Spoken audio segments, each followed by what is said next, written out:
hadda waxyaala tusaale ugu daran ama ugu sahlan insiin karo waxay tahay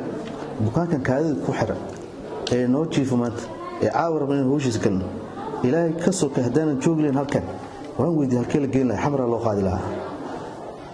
loo qaadi lahaa waa dareemi kartaan marka baahida degmada intaan la eg population intaan la eg istaal weyn oo degmada maartay ku yaalo in maanta bukaan kaadida ku xirmata in xamar loo qaado ay tahay bukaan yar maanta haddii in case inta conflict yar danta dhacaan waxaan kala gaaro haddii xamar loo qaadayo bukaanka maartay wax walba in qata xamar marka waxay noqonaysaa meesha meel referrals oo xamar bukaanada loo refer gareyn noqonaysa arrintaasna aad bay dhib u tahay qof walban xamar ma aadi karo jeebka inta la eg ma qabo dadka halkan ku nool mostly waa dad beeraley san dareemay waa dad oo maartay social economic aad u liito marka waxaan codsanaynaa marka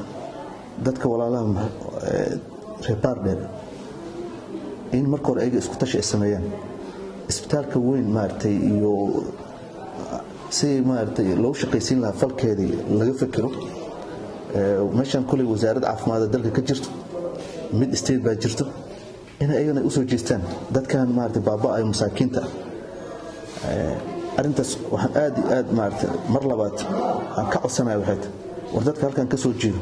ee wax bartay ee iska jooga maartay bil amal ay wax xamar ama meelaha kale war ilaahay laga baqo dadka wax u barateen waa dadkan dib loo soo noqdo dalka dadka loo yimaado wixii la tari karo halta almin hadda xataa wax kale la sameyn karin si volunteer bishii qof la joogo dadkan iyadoo dadka deegaankan isku tashi sameynayaan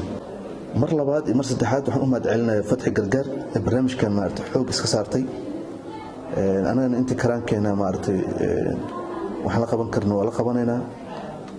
ninka la yiraahdo Maxamed Caafi oo barnaamijkan aad u maartay gowligu ahaa iyo tiimka guud ee Fatxi Gargaar anigoo ku hadlaya afka dhaqaatiirta aad baan ugu mahadcelinaynaa siyaasad limada waxaan u mahadcelinaynaa maamulka degmada ka jiro